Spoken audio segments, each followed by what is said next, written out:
Hello बच्चों, question पढ़ते हैं एक बार। Check whether the relation R defined on the set A. R defined है A comma B such that B is equal to A plus one reflexive symmetric और transitive. ये तीन हमको चेक करने हैं। ठीक है, की कॉन्सेप्ट लिख लेते हैं। की कॉन्सेप्ट, अगर कोई रिलेशन रिफ्लेक्सिव है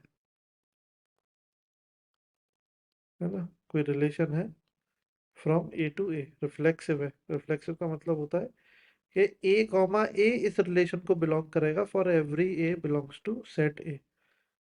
अगर सिमेट्रिक है तो if A comma B belongs to R, then B comma A must also belongs to the relation। और अगर ट्रांजिटिव है तो if A comma B and B comma C belongs to R, then A comma C also R को belong करना चाहिए, तो ये transitive हो जाएगा। है ना। अब इस क्वेश्चन को समझ लेते हैं।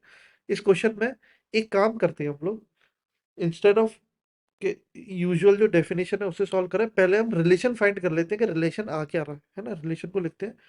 तो रिलेशन में ए वन हो सकता है तो बी आपका टू हो जाएगा। ए टू हो सकता है तो B can be three. A three हो सकता है तो B can be four. A four हो सकता है बी फाइव हो जाएगा। और ए अगर फाइव होगा बी सिक्स हो जाएगा। और ए अगर सिक्स होगा तो बी सेवन होगा, which is not possible, right. Set में सिर्फ वन से लेके सिक्स तक ही है। तो जो आर रिलेशन है वो बनेगा one comma two, two comma three, three comma four, four comma five और फाइव कॉमा सिक्स। अब इस रिलेशन को देख के बताना है कि क्या कोई ए कॉमा ए जैसा एलिमेंट आ रहा है रिलेशन में, नहीं आ रहा, मतलब ये रिफ्लेक्सिव नहीं होगा। है ना। ये कैसा है, रिफ्लेक्सिव नहीं होगा, राइट। अगर ए कॉमा बी आ रहा है देन बी कॉमा ए भी आना चाहिए। तो वन कॉमा टू आ रहा है तो क्या टू कॉमा वन दिख रहा है, नहीं दिख रहा, तो ये सिमेट्रिक भी नहीं होगा। ट्रांजिटिव भी चेक कर लेते हैं। देखिए वन कॉमा टू आ रहा है, टू कॉमा थ्री आ रहा है, इसका मतलब ये बीच वाले दोनों हट जाने चाहिए। है ना। इसमें ये तो होता है बी और सी को हटा दो, क्या बचा ए और सी। ए और सी आना चाहिए। क्या वन कॉमा थ्री जैसा कुछ आ रहा है, वन कॉमा थ्री जैसा भी कुछ नहीं आ रहा, मतलब ये ट्रांजिटिव भी नहीं है।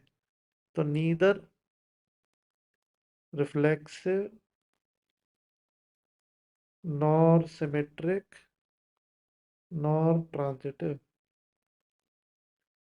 तीनों में से कुछ भी नहीं है ये। Thank you.